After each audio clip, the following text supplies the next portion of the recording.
Hi everyone. Welcome to Pillsbury's Round 7 game in Hastings, 1895. In this game, he's facing off against the current world champion, Wilhelm Steinitz. And my question to you guys is, what should Steinitz do here? Black to move. Pause your video and try to figure it out. Okay, so there's a pretty typical idea that black should employ in such positions. The key is this, not this square. The e4 square is a weakness. It's a weak square. A piece wants to go there. Which piece? Usually when there's an outpost like this where no pawns can attack it, it's a square right in the middle of the board, protected by some of your own pawns. You want to get a knight to that square. So the most logical and the best move would have been knight to g8, followed by knight f6, and knight to e4. A typical maneuvering idea.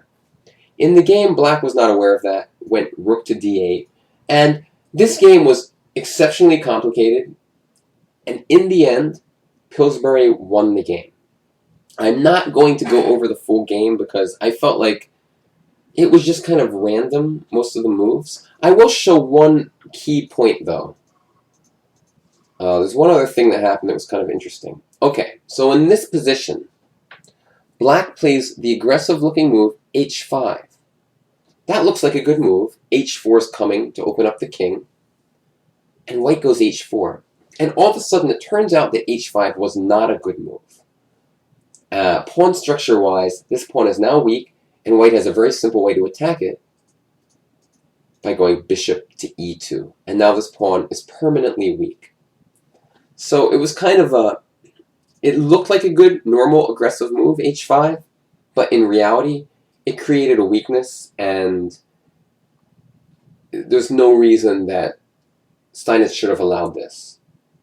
So this was another interesting moment from the game, because I remember that Pillsbury has a game in the future where I think he learned from this mistake and either didn't do that, or maybe his opponent did, or maybe he did it twice in a row, and I think Lasker was like, it's funny that Pillsbury would do this considering that Steinitz did the same thing to him. I remember something like that, and I think we're going to look at that game in the future, so when that comes up, I'll kind of remind you about this game. But, the rest of the game is just kind of like some random, they traded stuff. It was some rook endgame. Again, every game is not every moment of every game is not the most interesting to me, so sometimes I'm not going to go in great detail. But every single game, I try to find those instructive moments. And white's winning a bunch of pawns now. And if bishop takes d5, why not? Why didn't he do that? I guess bishop f5. What did he do? Rook d2? Strange moves. h5, now this pawn is coming. And after g5, he resigned because these pawns are too fast.